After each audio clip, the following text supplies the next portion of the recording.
She stood trembling in front of the judge, her 6-year-old daughter clutching her hand. The courtroom was silent until 3 tiny words shattered everything. "I'm hungry." No one moved. Not the lawyers. Not the police. Even the heartless Judge Emerson froze.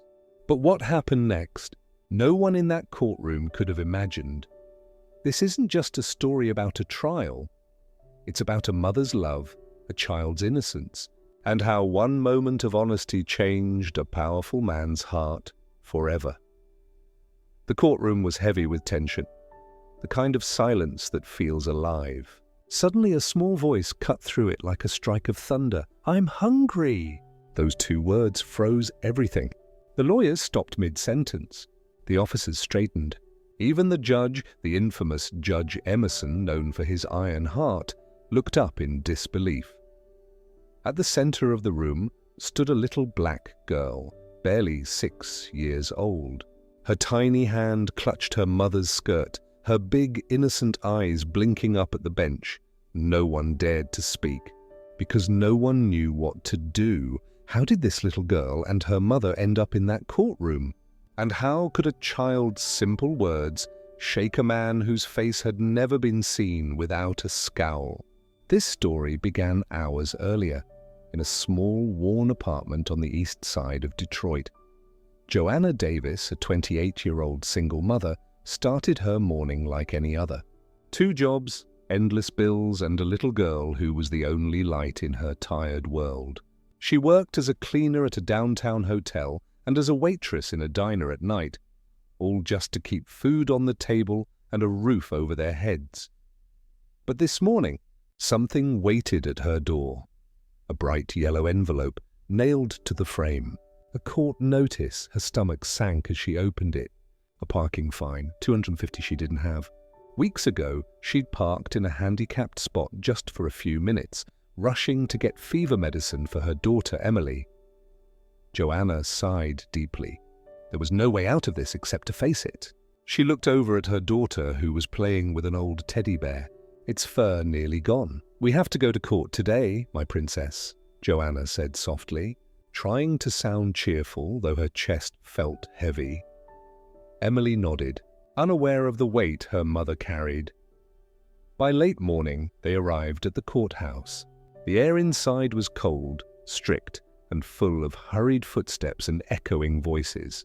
Lawyers flipped papers, officers stood stiff, and the sound of heels clicked against marble. Joanna held Emily's tiny hand tightly as they walked toward Courtroom 4, Judge Emerson's court.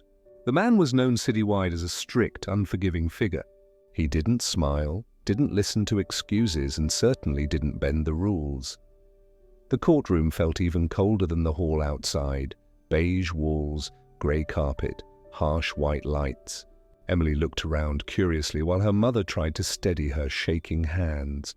Then, the clerk's voice rang out. "Case number 472, Joanna Davis." Joanna stepped forward, Emily still clinging to her side. Judge Emerson barely looked up, flipping through papers with an expression that could cut glass. "Miss Davis," he began, his voice sharp, "you are charged with parking in a handicapped zone." "How do you plead?" Joanna swallowed. "Your Honor, it was an emergency. My daughter was sick. She had a fever. But before she could finish, a small, honest voice interrupted her. "I'm hungry." The courtroom froze again. This time, it wasn't fear that filled the air. It was shock. Everyone turned toward the child. Her small face was calm, not embarrassed. She wasn't trying to cause trouble. She was simply telling the truth, the kind that adults forget how to say. A ripple of whispers filled the room. The judge's pen stopped moving. His eyes softened for a split second before his usual coldness returned. Joanna's face burned. She knelt down quickly and whispered, "Emily, not now." "Sweetheart, please?" But the little girl frowned and said, "But Mommy." "My tummy is rumbling." That was when something completely unexpected happened. Judge Emerson leaned forward. His eyes, the same eyes that had terrified countless defendants, looked curious. "What's your name, young lady?" he asked, his tone quieter. Unfamiliar. Emily met his gaze without fear. Emily. And I like pancakes. Laughter rippled softly across the courtroom. Even one of the officers had to turn away to hide a smile. Joanna was mortified. "I'm so sorry, Your Honor. We had to leave early. I didn't have time to make breakfast." But before she could say more, the judge lifted his hand. "That's enough, Miss Davis." For a long, still moment, he studied Emily. Her small frame, her honesty, her hunger. Then, in a voice that sounded nothing like the man they all knew, he said, "Court will recess for 10 minutes." The room gasped. This judge never stopped a session, especially not because of a hungry child. As everyone exchanged stunned glances, Judge Emerson stood, adjusted his robe, and disappeared through a side door. Joanna felt the ground tilt beneath her. "Oh, Emily, what did you do?" Emily just smiled, innocent and unbothered. "Mommy, maybe he's gonna make pancakes." Her words made a few people chuckle quietly, but most just sat there, waiting, curious about what the judge was planning. Minutes later, the side door opened again. Judge Emerson stepped out, but this time he wasn't alone. In his hands, he carried a tray. On it were 2 small plates, warm pancakes covered in syrup that shimmered under the light. The entire courtroom fell silent. Not even the air dared to move. The judge set the tray down and looked directly at Emily. "Miss Emily," he said softly, "I believe these are for you." Emily's eyes widened with joy. Without hesitation, she said, "Thank you, sir." As she began eating, smiles spread across faces that had long forgotten how to show warmth, even inside a place built for judgment. For the first time in years, the courtroom didn't feel like a place of punishment.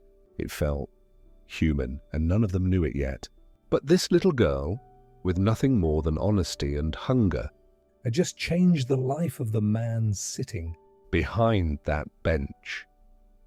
The sweet smell of syrup filled the air, a strange contrast to the heavy wooden benches and the law books lining the walls. No one had ever seen anything like it.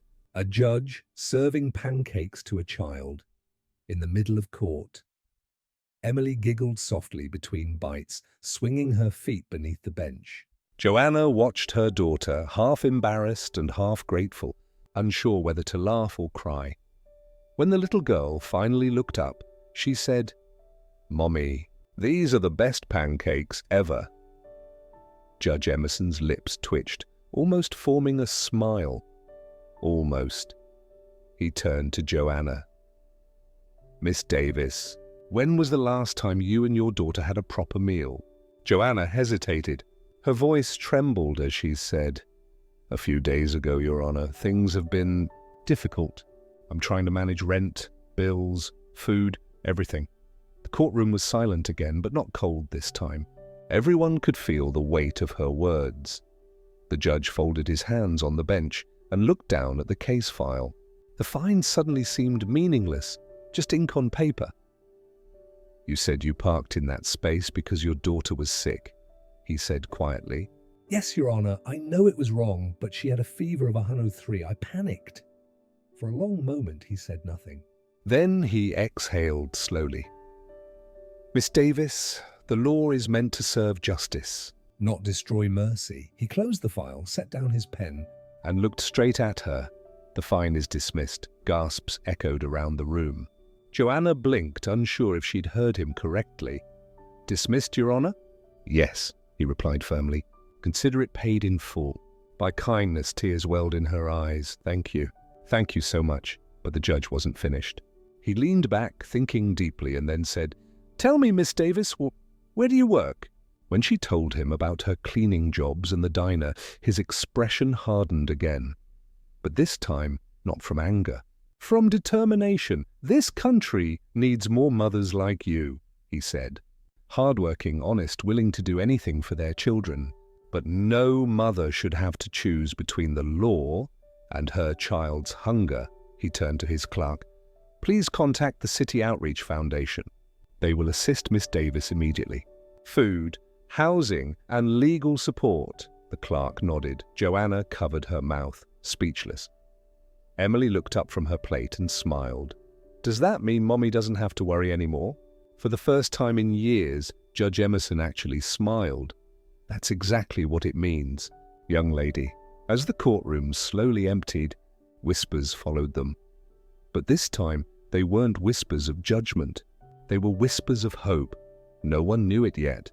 But that morning changed 2 lives, not just Joanna's, because Judge Emerson, the man who had built his career on discipline and order, had once known hunger too. Years ago, when he was just a boy, his family had struggled after his father died. He'd watched his mother skip meals so he could eat. He had promised himself that he would never be poor again.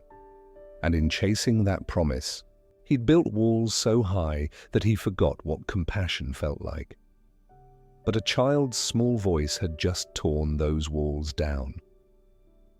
Later that evening, long after court had adjourned, he sat alone in his chambers. On the desk lay an untouched cup of coffee and a tiny syrup stain from the morning. He smiled faintly, remembering Emily's words. Maybe he's going to make pancakes. That night, he drove through the same east side streets where Joanna lived. The windows of his black sedan reflected neon signs and flickering streetlights. When he reached the diner where she worked, he parked quietly across the road. Through the window, he saw her serving tables, tired but smiling. Emily was sitting in a corner booth drawing on napkins. He didn't go in. He didn't need to. For the first time in years, he felt peace. 1 week later, a letter arrived at Joanna's apartment. No court stamp, no official seal, and just a simple white envelope. Inside was a handwritten note for Emily, so you never have to go hungry again. J.E. and folded within it a gift card for groceries, enough to last months, and a small silver bracelet engraved with the word hope. Joanna clutched it to her heart. Tears streamed down her face, but this time they were happy ones. She looked at her daughter and said, "See, baby? Sometimes the world remembers to be kind." Emily smiled and whispered, "Maybe he really likes pancakes." They both laughed. The kind of laugh that comes from relief, love, and the feeling that life might finally be turning. Around. Months later, news spread of the Hungry Girl case. People across the state talked about how one child's honesty had melted the heart of the toughest judge in Michigan. Reporters asked Judge Emerson about it, but he only said one thing: justice without compassion isn't justice at all. He never spoke about the details again. But quietly, he began funding food programs in local schools. And every year, on the same day, Emily spoke those 2 words. "I'm hungry." A truck full of food arrived at the East Side Community Center. The label on every box read, "For Emily, with kindness." Years later, Emily grew up to become a lawyer herself, inspired by the man who had once listened to her simple hunger. At her graduation ceremony, she looked out into the audience and saw a familiar face. Older now, but smiling proudly, Judge Emerson. After the ceremony, he walked up to her and said softly, "I told you the world could be kind." She smiled. Tears glistening. "You proved it, sir." And with that, the girl who once silenced a courtroom walked forward into her future. Her heart full, her stomach full, and her spirit stronger than ever. As Judge Emerson left that small apartment, a soft smile lingered on his face. The kind of smile that comes only when a heart is truly touched. For Joanna and Emily, life had finally begun to change. What started as a desperate morning in court turned into a story of hope, kindness, and second chances. Sometimes, the smallest voices remind us of the greatest truths, that compassion can exist even in the most unexpected places. Emily's innocent words, "I'm hungry," did more than interrupt a courtroom. They awakened humanity in a man who had almost forgotten what it felt like to care. So, what did you think of Emily's courage and Judge Emerson's decision? Share your thoughts in the comments. And don't forget to like, subscribe, and turn on the bell icon for more real, emotional stories that remind us what it truly means to be human. See you in the next story.